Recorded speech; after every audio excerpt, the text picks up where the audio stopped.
Gálatas capítulo 5. De alguna manera significó por mucho tiempo como una zona complicada de transitar, porque divide el mundo de la fe en dos partes.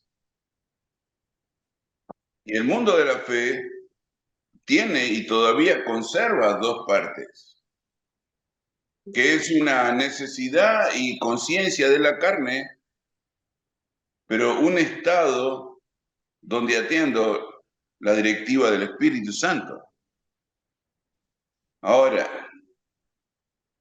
¿cómo funciona esto para nosotros? Bueno, los elementos que tienen que ver con la fe, con la doctrina de la fe, mantienen totalmente estos elementos funcionando de la misma manera para nosotros y van a seguir después de nosotros hasta la venida de Cristo. ¿Tenemos problemas en la carne? No, no es que tenemos problemas en la carne, estamos en la carne. Todas nuestras dolencias, y el salmista orando al Señor, abriendo su corazón, él dice que el Señor es el que sana todas nuestras dolencias, el que rescata del hoyo nuestra vida. Él es quien nos llena de misericordia. Y cuando uno se pone a leer cosas así, de repente el Espíritu Santo comienza a recordarnos cosas importantes, como cuáles son las fuerzas con las cuales batallo todos los días.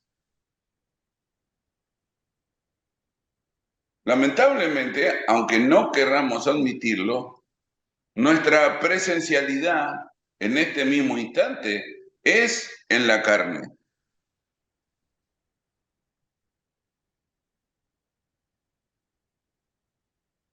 Y aunque nos suene doloroso, nuestras pasiones, todas, se desenvuelven a través de la carne.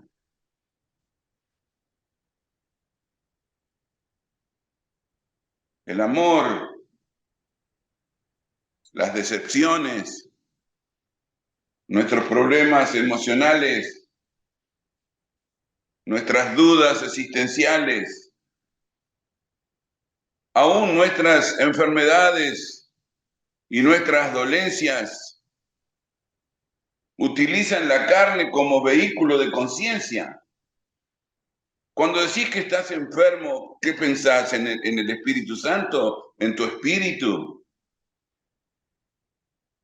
Nuestro espíritu jamás se va a enfermar. No hay manera de tocarlo en nuestro espíritu. Podemos perderlo en el infierno, pero no podemos enfermarlo. No le va a venir cáncer a nuestro espíritu, ni se va a envejecer. Nuestro espíritu no envejece.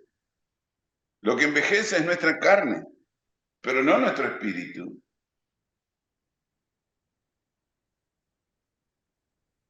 Y quizás tenemos la tendencia eh, que el apóstol Pablo enfrentaba en sus días en el campo de la filosofía, de hablar de la carne como un poder superior al poder del espíritu, y donde se inicia una batalla que algunos ganan y otros pierden. Sin embargo, la revelación de Dios, la revelación del Hijo de Dios y la revelación del Espíritu Santo de Dios nos da otra visión de la carne.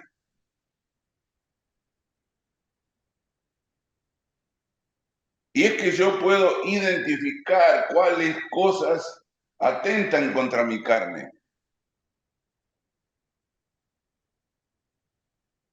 Y eso es muy importante para nosotros esta tarde, porque el apóstol deja en claro cómo yo identifico aquellas cosas que pueden lastimar de tal manera nuestra carne que finalmente tocan y pueden dar muerte a nuestro espíritu. Entonces algunas personas dicen, bueno, no es que están separadas las cosas de la carne de las cosas del espíritu. No, no están separadas. Ocurren en el mismo cuerpo. ¿Soy un hombre espiritual? Sí, soy un hombre espiritual. ¿Pero tengo dificultades en la carne? Sí, tengo dificultades en la carne. Todas aquellas cosas que atentan contra mi espíritu se desarrollan en mi carne. Todas aquellas cosas que atentan contra mi espíritu se desarrollan en mi carne. Bueno, el Espíritu Santo dice, yo te voy a ayudar a identificar las cosas de las cuales debes estar libre o rechazar o pelear en contra. Bueno, Él nos da una lista, ¿no? Verso 19.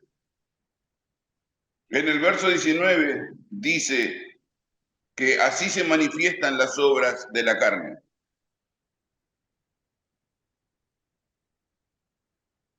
Y son de la carne adulterio, fornicación, inmundicia y lascivia. Adulterio, fornicación, inmundicia y lascivia. El primer grupo. ¿Por qué están en un grupo estas cosas acá? Bueno, estas cuatro cosas atentan directamente contra la carne. O sea que me necesitan a mí para que funcionen. Adulterio, fornicación, inmundicia y lascivia. Bueno, el adulterio obviamente comienza la lista porque es utilizar tu cuerpo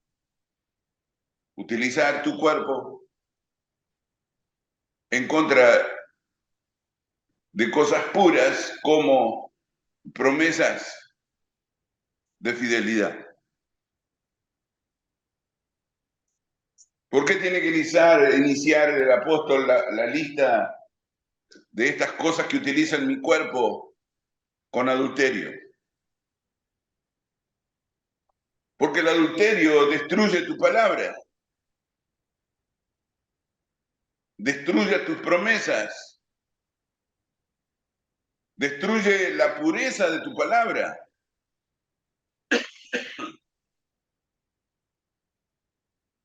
Y lo más grave de todo, que Satanás intenta normalizar este comportamiento, ¿ok? Intenta normalizar este comportamiento y atarlo a cosas que no debe estar atado. Por ejemplo, ¿cuántos hombres han engañado a sus esposas pensando que están amando a otra mujer? ¿Cuántas mujeres han engañado a sus esposos pensando que están amando a otro hombre? Qué buen disfraz, ¿no? Utilizar el amor, utilizar la pureza del amor para justificar nuestra infidelidad. ¿Cuántas parejas se han roto porque el hombre entiende que se enamoró de otra mujer y una mujer se enamoró de otro hombre? ¿Saben cuántas parejas se rompen por día en este simple relato? Que no es simple. El adulterio está a la cabeza de las obras de la carne. A la cabeza. Si han leído Jeremías, en la revelación del Espíritu Santo a Jeremías, dice que en los últimos días de la tierra está ahogado el planeta en adulterio.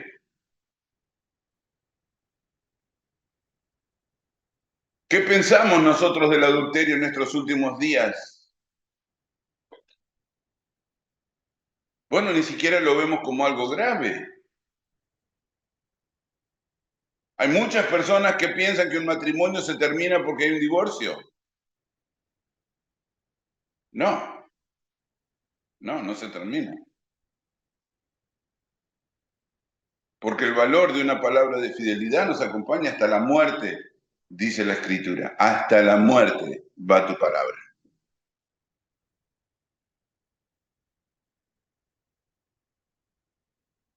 Bueno, si destruimos una relación que Dios instituye como sagrada, en la del matrimonio, imagínense las otras formas de relacionarnos. Si el matrimonio no vale nada, ¿cuánto valen las otras relaciones? Si el matrimonio no vale nada, ¿cuánto valen las otras relaciones?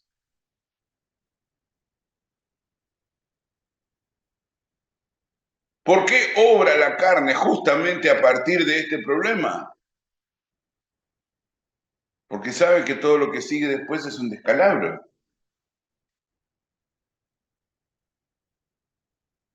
Cualquier persona que quiera regresar a Cristo tiene que eliminar de su vida el adulterio. Bueno, la iglesia en estos momentos dice que no es necesario, que un divorcio arregla el problema del adulterio. No, un divorcio lo empeora, lo multiplica sobre su potencia. ¿Qué nos pasó? Tenemos una iglesia en total adulterio.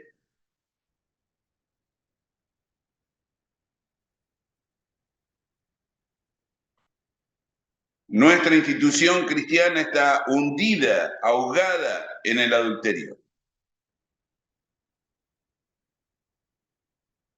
¿Cuál sería la posible salida de esta obra de la carne? Eliminar el adulterio.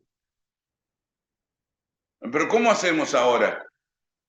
¿Cómo hacen nuestras instituciones cristianas para salir a flote de esta dificultad?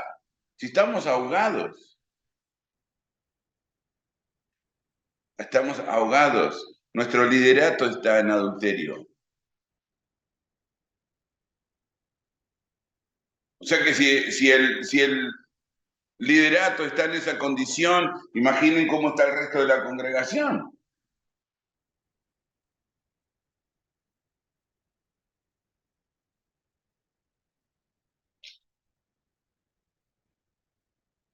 ¿Cuál es nuestra resistencia al adulterio? Porque ahora hablamos de combatir las obras de la carne. Bueno, comenzamos con esta batalla. Necesito combatir el adulterio. Ahora, ¿cuántos creyentes hay dispuestos a combatir esto?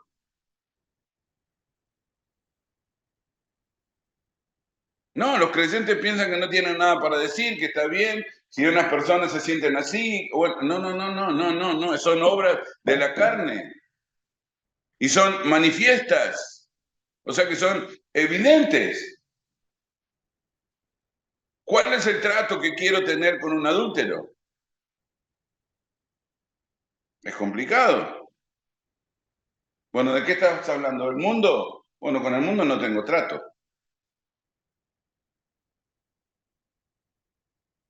Por lo tanto, si se me acerca una relación que compromete lo que creo, tengo que ir por mi relación con Cristo en lugar de la relación con quien me compromete. Bueno, eso es complicadísimo, hermanos.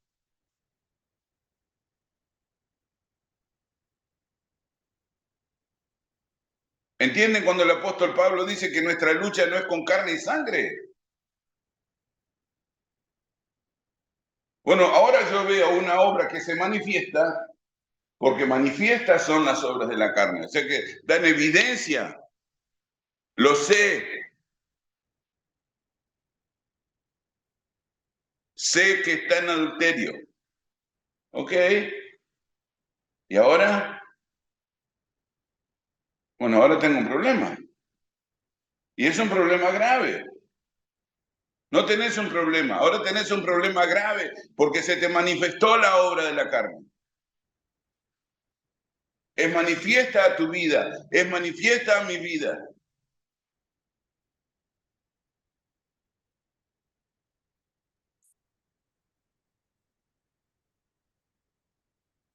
¿Qué voy a hacer?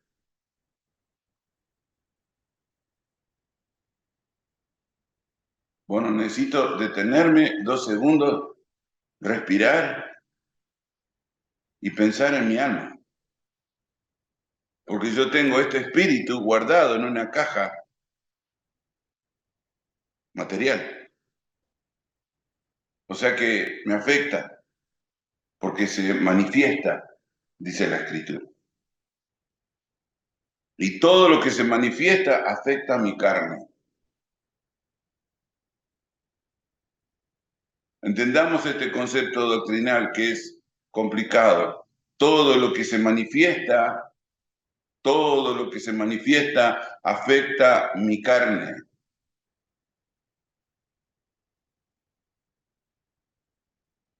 No sé todo lo que está pasando, pero sé todas las cosas que se manifiestan frente a mi persona. Y por eso las listas del apóstol Pablo son tan importantes. ¿Por qué el Espíritu Santo guardó estos elementos así tan crudos para nosotros?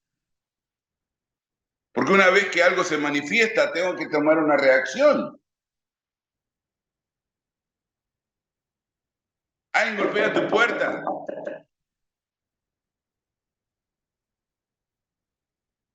¿No mirás primero para saber si vas a abrir? ¿No tratás de entender quién está del otro lado antes de comprometer la entrada a tu casa?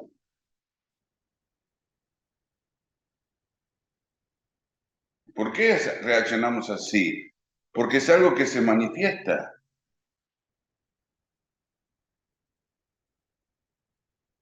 Estás hablando con un extraño, con una persona que no conoces. No estás vigilando sus manifestaciones.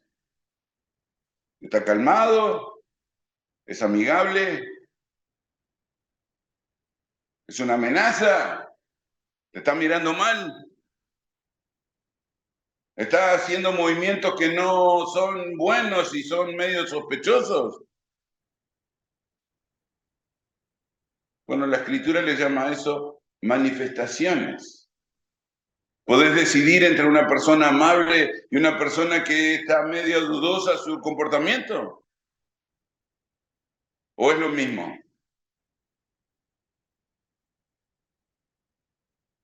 Entonces, ¿por qué reaccionás diferente si es lo mismo? No, no es lo mismo.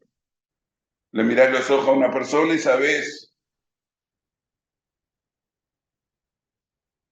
que su manifestación te puede poner en peligro.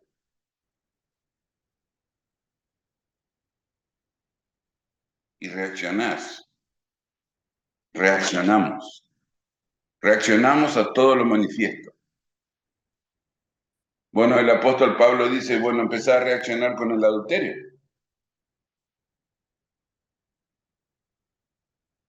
Porque pone en peligro tu alma.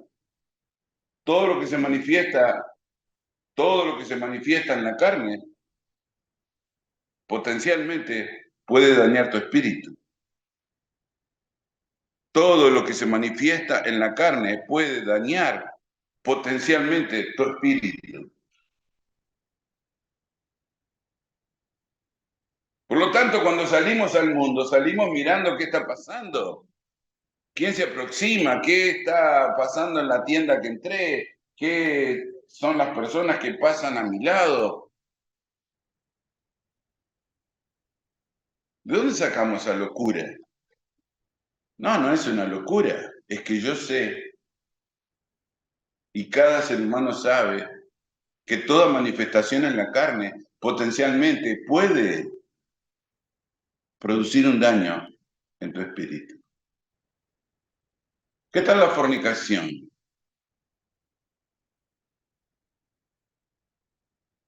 Bueno, tengo noticias tristes, por lo menos en el condado donde vivo, las parejas que viven juntas en estos momentos son más que las que están casadas.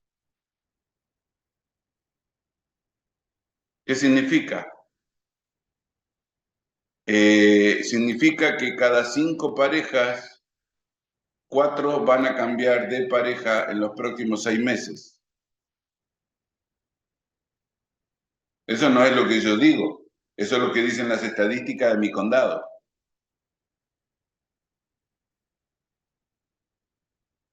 4 de cada 5 parejas en los próximos 6 meses van a cambiar de pareja. ¿Cómo le llamamos a eso?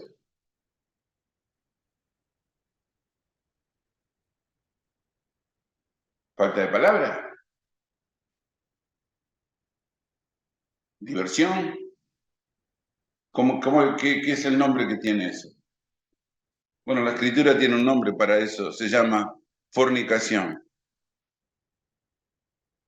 Y la fornicación se convierte en un drama espiritual, porque el hombre pierde completamente los valores de su propia moralidad. La fornicación va directamente contra los valores de nuestra humanidad, directamente los golpea y los destruye.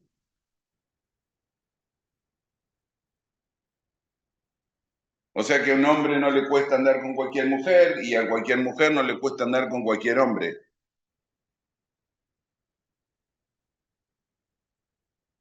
Y está bien, ¿eh? Ya lo aceptamos. Socialmente eso ya está totalmente aceptado.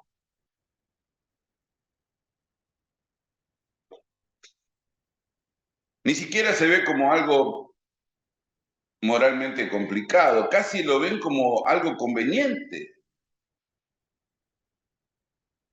Porque la fornicación nos libra de los problemas del matrimonio. Bueno, eso es lo que creen.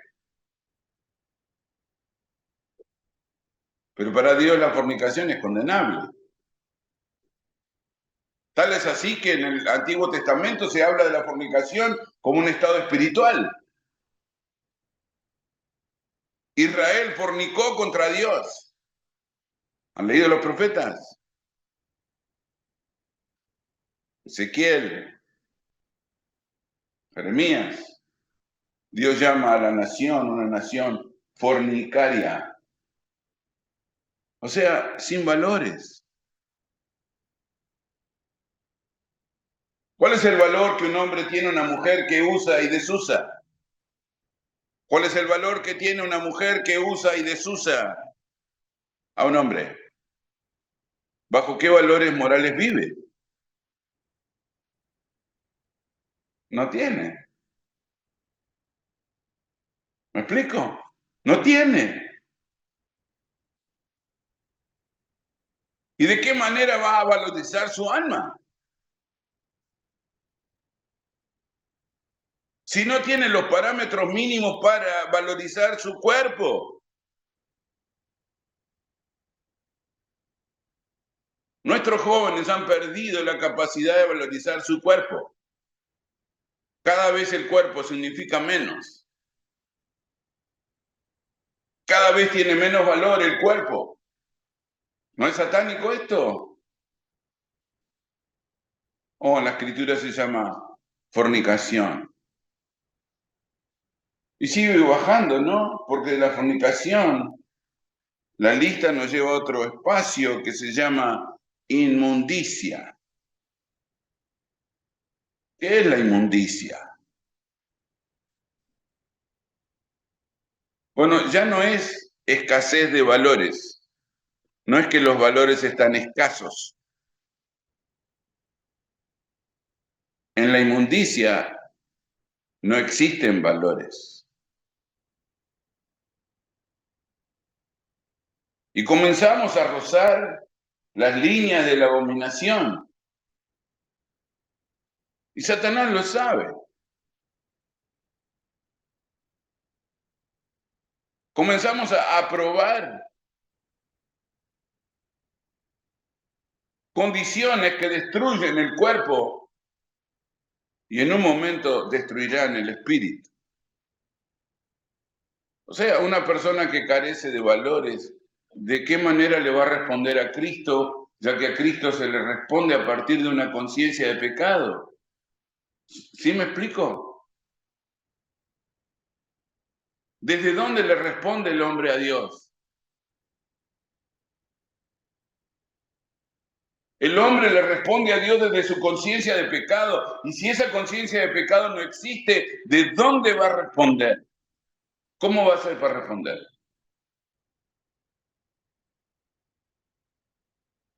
Algunos dicen una victoria completa del diablo. La verdad es que es muy difícil contrarrestar ese pensamiento.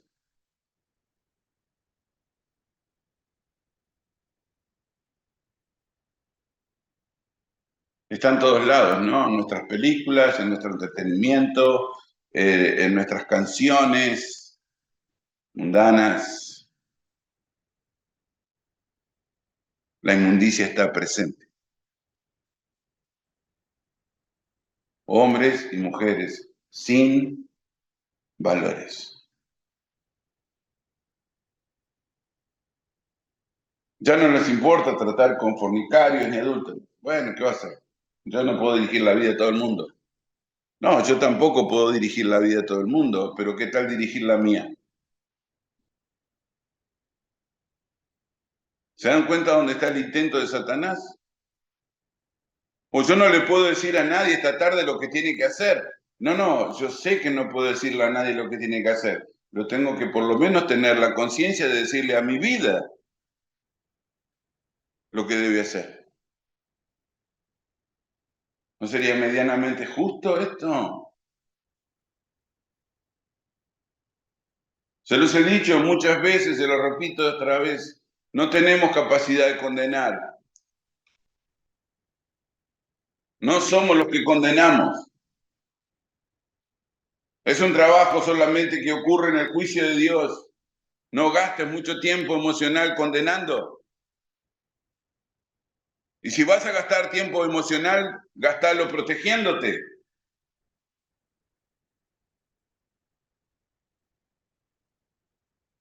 Algo que entendí estos últimos años de mi vida.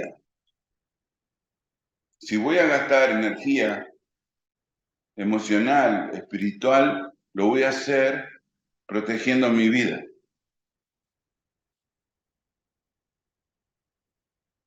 ¿Voy a cambiar la vida de los inmundos? No, no creo. Porque si no atienden al Espíritu Santo, ¿cómo me atenderían a mí?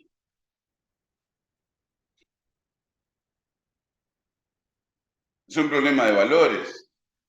Ustedes no entienden que el Señor Jesucristo dijo que el Espíritu Santo vino para redarguir nuestros corazones.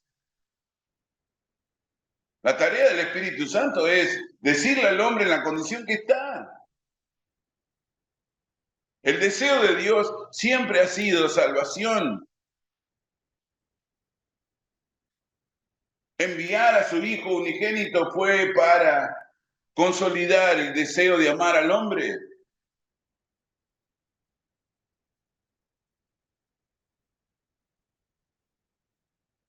Pero Dios no va a relacionarse por encima de nuestro comportamiento. La salvación ocurre para todo aquel que cree.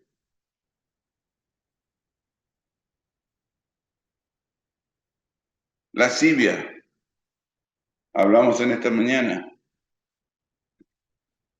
La lascivia es un acto sumamente complicado en el ser humano porque de la inmundicia pasamos a la lascivia. La lascivia, si bien se quiere utilizar como un término básicamente de desorden en lo sexual, no está así en el original. La lascivia es un momento de nuestra maldad donde perdemos totalmente la motivación de por qué lo hacemos. Es el mal por el mal.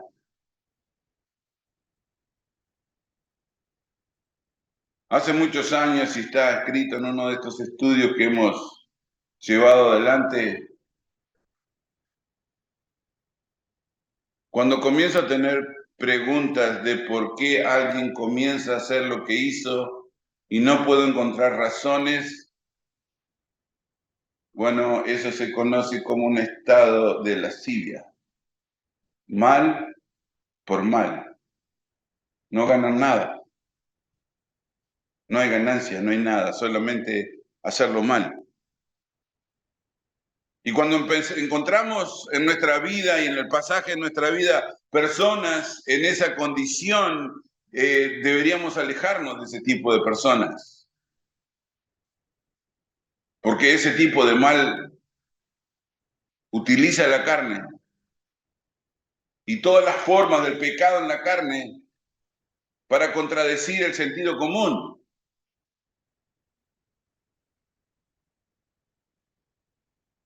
El pecado nos hace pensar por lo menos en nosotros mismos, en nuestros propios intereses. Sin embargo, la lascivia dice que ya perdemos contacto con la razón. Sí, es el tipo de mundo que tenemos. Un mundo que se aproxima a este momento crucial de su conciencia. Mal por el hecho de hacerlo mal, sin razón.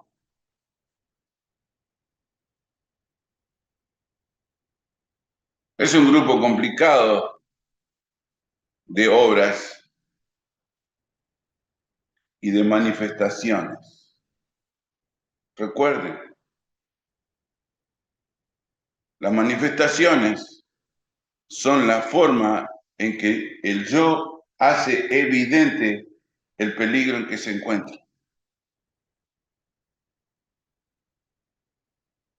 No querés que estar con alguien que está en adulterio, no querés. ¿Por qué? Porque te salpica.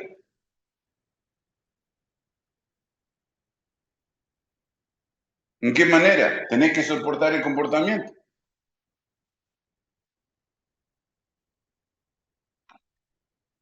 ¿Cómo hacemos? Está difícil, yo no digo que sea fácil. Y digo, yo no tengo soluciones, ¿eh?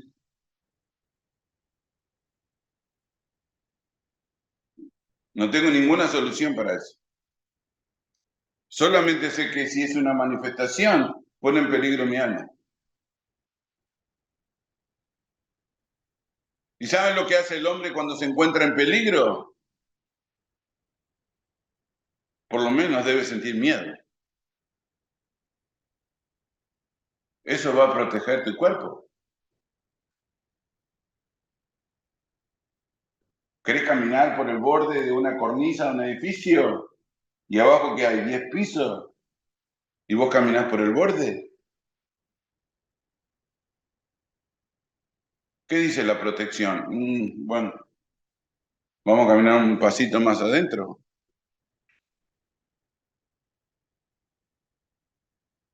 Bueno, la lascivia te hace caminar por el borde, a sabiendas que un mal paso puede terminar. ¿Por qué lo hiciste? ¿Por qué no? ¿Por qué no hacerlo? ¿Por qué no hacerlo? ¿Qué tal la protección de tu vida? Hay cosas que no hacemos, hermanos, que nuestro sentido común te dice, no lo hagas, está en riesgo tu vida.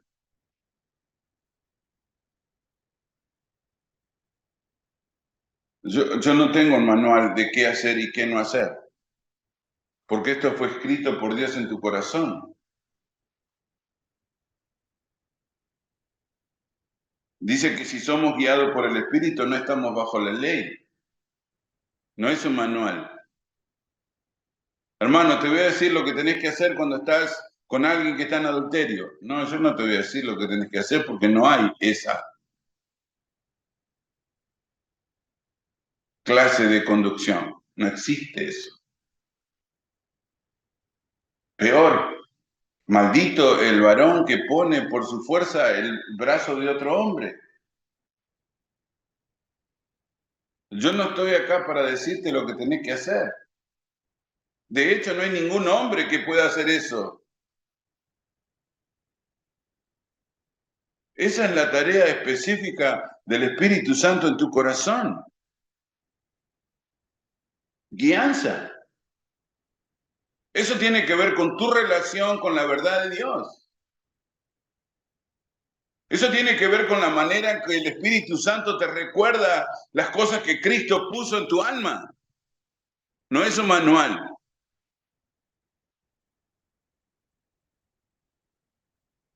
Por eso no seguimos hombres. Y si aún hay un hombre que admite ser seguido, es un profeta falso. No seguimos hombres.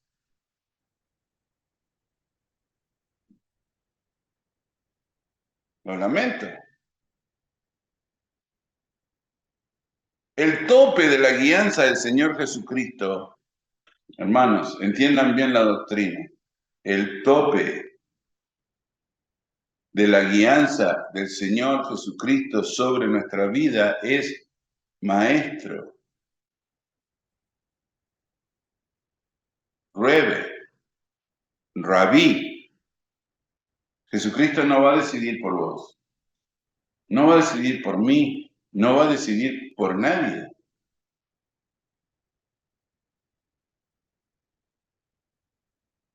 Y hermano pastor, me han preguntado directamente, ¿qué hacemos en esta situación? No sé, ¿qué dice tu espíritu? ¿Qué dice la palabra?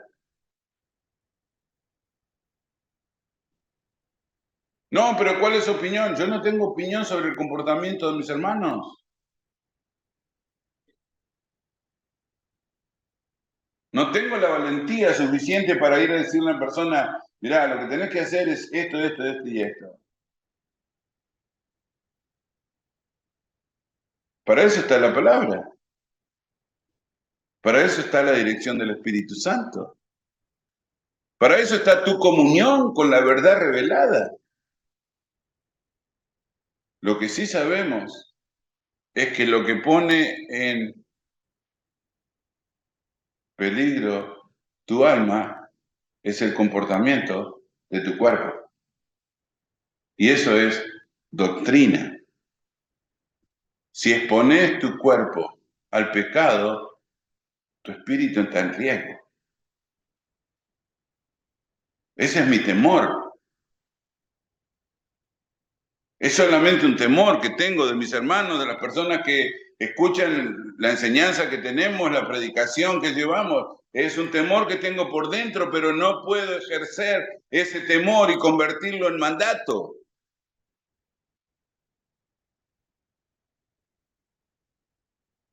No se puede hacer eso. Bueno, ¿por qué no lo hacemos? Todo el mundo lo hace. Bueno, nosotros no. No, no vamos a hacerlo. El Espíritu Santo tiene suficiente poder para hablar a tu corazón y golpear tu conciencia.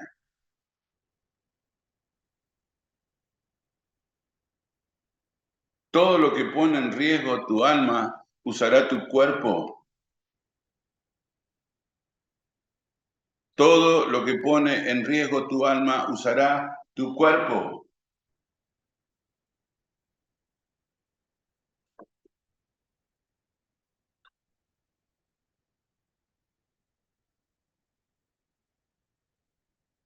Hay unos elementos más que me gustaría considerar esta noche antes de abandonar el pasaje y poder retomarlo el domingo si Dios nos da vida. En la lista que sigue en el próximo verso, 20. Idolatría, hechicerías, enemistades, pleitos, celos, iras, contiendas, disensiones y herejías. Comienza con idolatría y termina con herejías. No es una lista humana esto, hermanos. Esto no es la imaginación del apóstol Pablo. Esta es la inspiración del Espíritu Santo. Es demasiado exacta para decir que es humano. No es un manual de cómo las obras de la carne se manifiestan. Es lo que el Espíritu Santo intenta decirnos.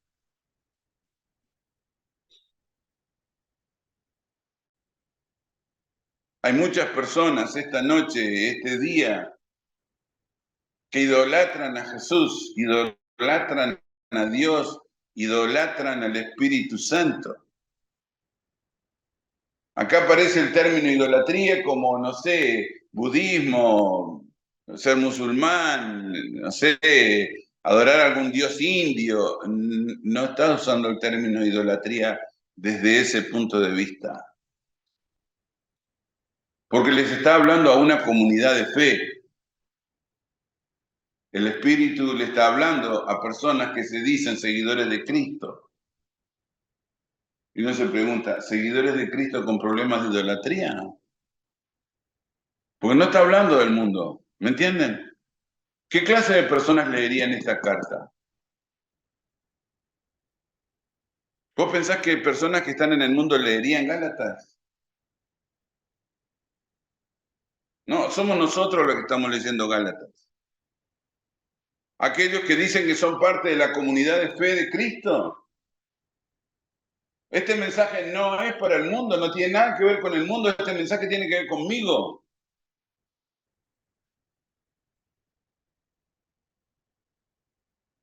Tengo 44 años como pastor. Todavía mi vida está en riesgo.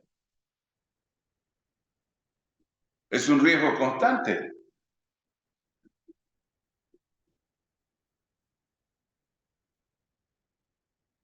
Oh, ya salvé, ya tengo más o menos decidido qué voy a hacer con los adúlteros y con los fornicarios y con los inmundos y con los lascivos. Oh, ya está, lo saqué. No, hay otro pedazo de la lista de cómo la carne se manifiesta en idolatría. Ahora estos son problemas que pasan por dentro mío. Este pedazo de la lista pasa por adentro tuyo.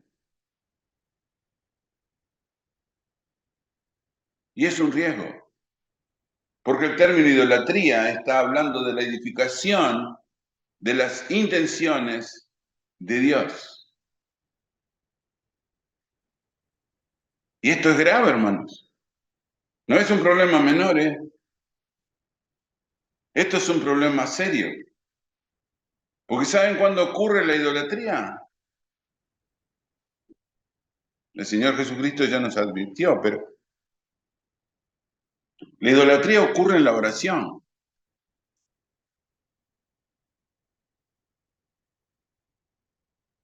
¿Me escuchan? La idolatría ocurre en la oración. ¿Cómo?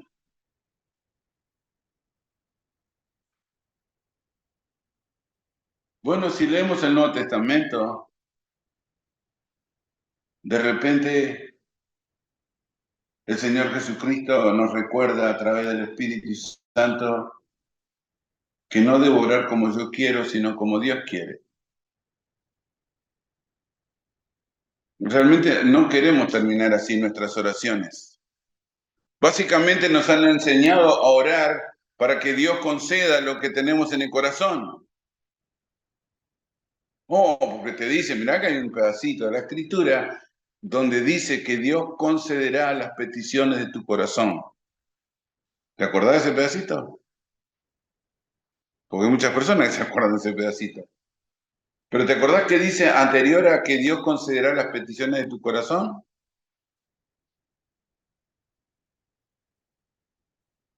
Te lo dejo de tarea. ¿Dios va a conceder las peticiones de tu corazón? Bueno, lee lo que dice antes de eso. ¿Qué dice antes de eso? No sé, pero me acuerdo que Dios va a conceder las peticiones de mi corazón. Mucho más abundantemente de lo que pedimos o entendemos. Wow, oh, thank you, Señor, gracias, sí. No, ¿has leído todo lo que dice respecto de eso?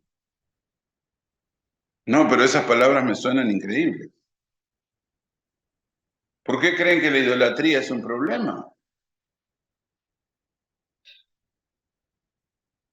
Porque ahora pensamos que tenemos actuando a Dios de acuerdo a lo que le pedí.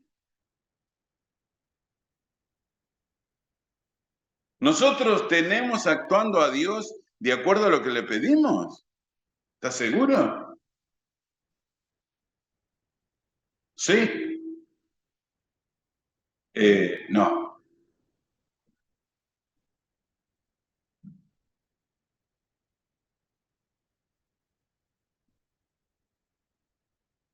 Hay muchos padres acá. ¿Te imaginas actuando todos los días de acuerdo a lo que tus hijos te piden? De verdad. El propósito de tu vida es levantarte y hacer lo que tus hijos te pidieron. Todo lo que tus hijos te pidieron, ¿eh? No algunas cosas, todas. ¿Y que ese es el propósito de tu vida? ¿Hacer lo que tus hijos te pidieron? No, porque si no, no van a ser hijos.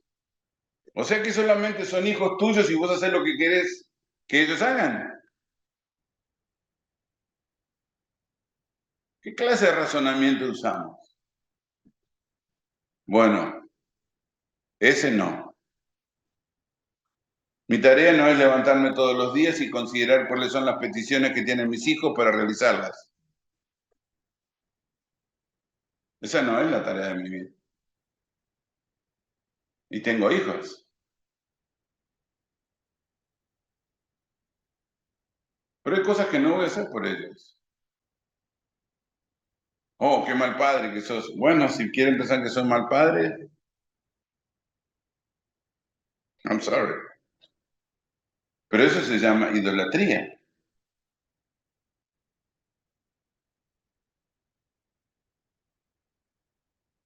Eso se llama un muñequito del vudú.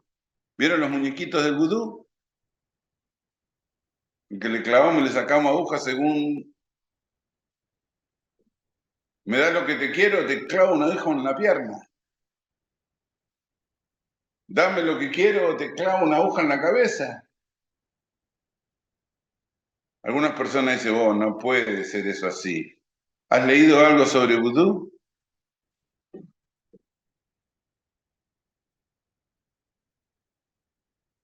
No es patrimonio de los haitianos, como algunos piensan. No, solamente los haitianos practican vudú. No, no, no, eso no es cierto. Eso es racismo. El vudú se practica de muchas maneras y no todas con muñequitos y agujas. Hay muchos supuestos creyentes que quieren jugar al vudú con Dios. Dame esto o no hago esto. Concédeme esto, si no, no, yo no hago esto. La iglesia se contaminó con idolatría. Oh, es culpa de los líderes. Oh, yo entiendo que hay malos maestros y falsos profetas y toda la combinación de mugre que ensucia la iglesia de Cristo. Yo entiendo eso. Pero el juicio llegará sobre nuestras vidas como individuos. Echarle la culpa a quien quieras. Todavía no va a poder recibirla. Esta obra de la carne se manifiesta de manera muy complicada sobre nosotros, porque nos hace edificar un Dios que actúe a mi necesidad.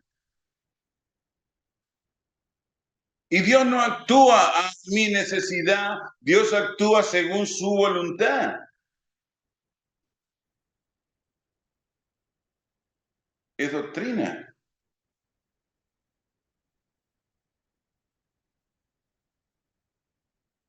De repente el Señor Jesucristo dice, yo podría pedir una legión de ángeles que viniera y me defendiera y tuviera ya todo esto a la basura, se terminó el problema. Pero Dios no funciona así.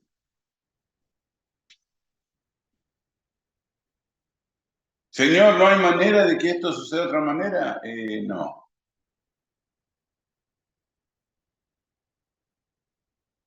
¿No será que la adoración tiene que ver con mi deseo de cumplir la voluntad de Dios?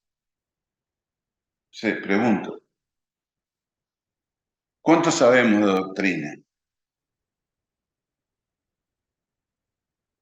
¿No será que nuestras oraciones deben cumplir la voluntad de Dios y no nuestra voluntad?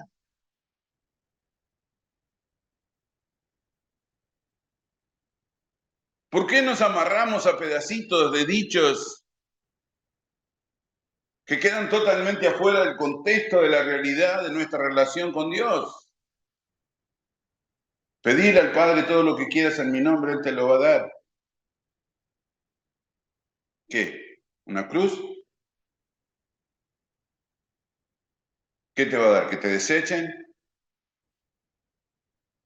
¿Que seas un varón experimentado en quebrantos? ¿Desechado por los hombres? Tené cuidado con lo que pedís, hermano. Tené cuidado con lo que pedís. Porque Dios iba a hacer su voluntad como la hizo sobre su Hijo. Despreciado y desechado, varón de dolores, experimentado en quebrantos, como escondimos de él su rostro, no lo apreciamos ni lo amamos. Pero, güey, ¿no es que Jesucristo estaba haciendo la voluntad de Dios?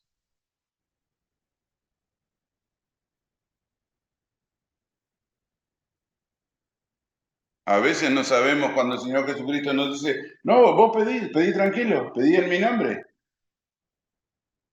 Pero ¿cuál es el contexto de pedir en el nombre de Jesús?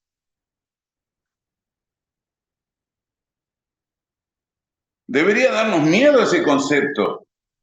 Porque cuando Jesús orando y tirando lágrimas de sangre en vez de sudor, lloraba delante del Padre, lo que siguió fue la cruz. No la liberación y la muerte de todos los enemigos. La cruz, hermanos. Y el Espíritu Santo está acá para recordarnos eso. Pablo denuncia a la iglesia de sus días por idolatría. Es una obra manifiesta de la carne. ¿Quién de nosotros no quiere ir en oración al Señor? No sé, algunos creyentes piensan que vamos a una heladería. ¿Qué querés vos? Yo quiero chocolate con crema. ¿Y vos qué querés? No, yo quiero pistacho con frutilla. ¿Qué es la oración? ¿Una ida a una heladería? ¿Qué es un restaurante? ¿Qué vas a comer? No, yo carne asada con arroz. ¿Y vos qué vas a comer? ¿Y que cada quien pide un menú?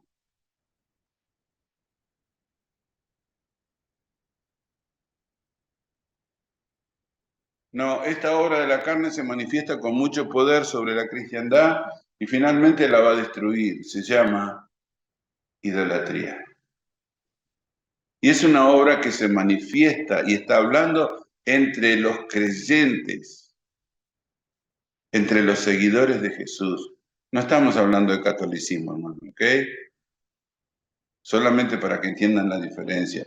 Tenemos millones de católicos hablándole a María. Es una idiotez que no tiene ningún sentido ni para discutir.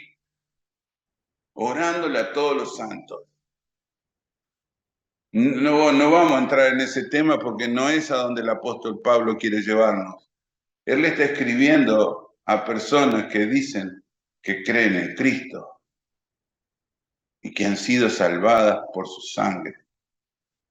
Él nos está hablando a nosotros, porque eso es lo que yo creo, que el Evangelio es la entrega de Jesucristo por mis pecados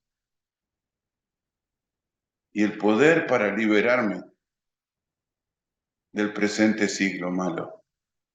A esas personas el Espíritu Santo les está hablando.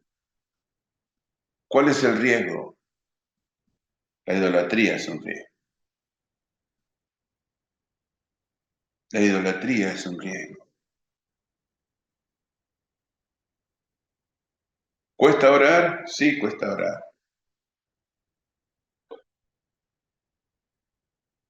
Hablaba con una hermana anoche diciendo, el apóstol Pablo tuvo la posibilidad espiritual de alcanzar el tercer cielo, la presencia de Dios. Y el hombre no sabe si le pasó en el cuerpo o fuera del cuerpo, pero dice, yo estuve en un lugar y oí y vi cosas que son inefables, que ni siquiera las puedo repetir.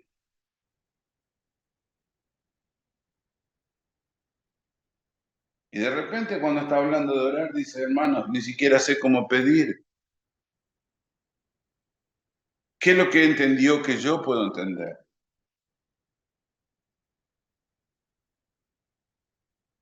Bueno, que la carne nos empuja a la idolatría. Quiero que Dios haga esto para mí. ¿Estás seguro que esa es su voluntad o eso es lo que se te antoja?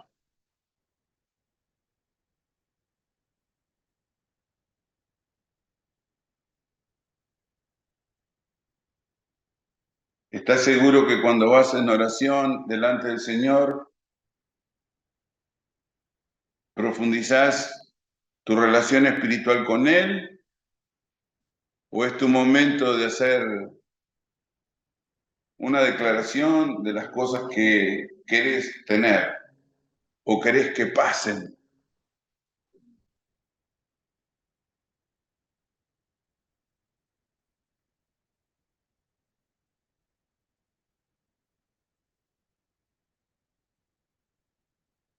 ¿Necesitamos combatir la idolatría? Sí, como individuos, no como grupo, como individuos. No es sencillo aceptar la voluntad de Dios, porque la voluntad de Dios siempre termina en sacrificio.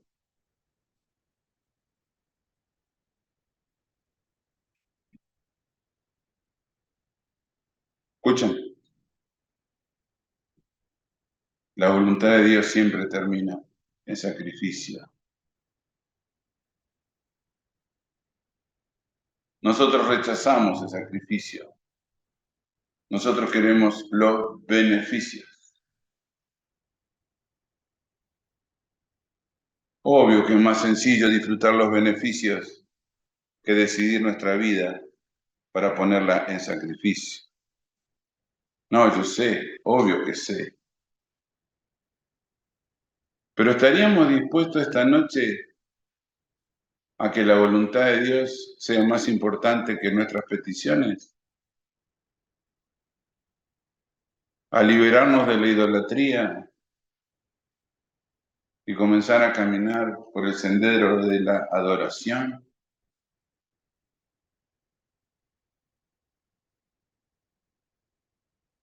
Piensen, medítenlo en lo personal.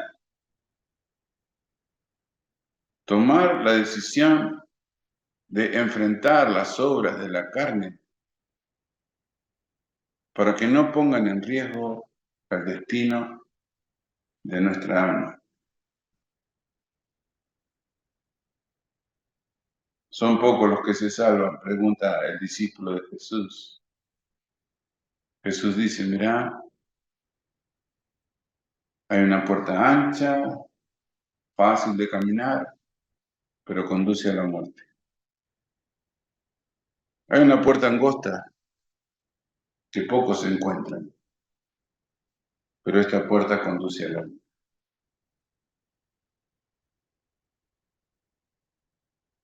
Paramos. Padre, te rogamos especialmente esta noche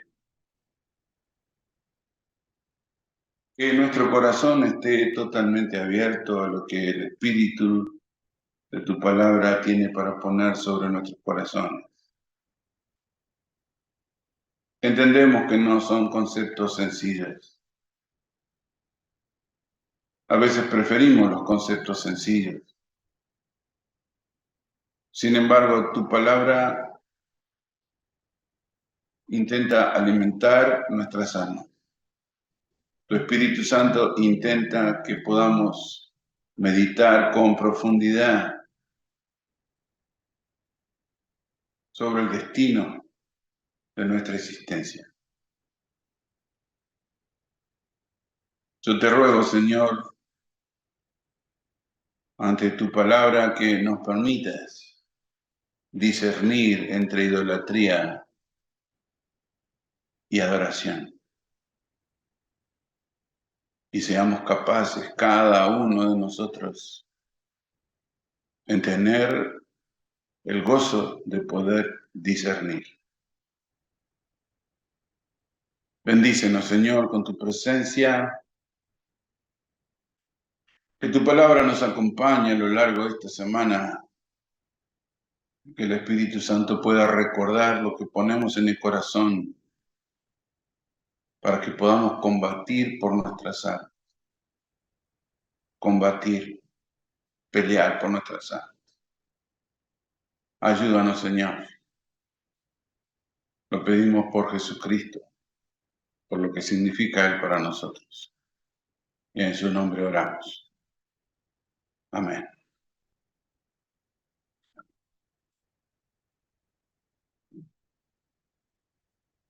Dios les bendiga, hermanos. Nos vemos a lo largo de la semana, si Dios nos da vida. Pasen una buena semana. Dios les bendiga.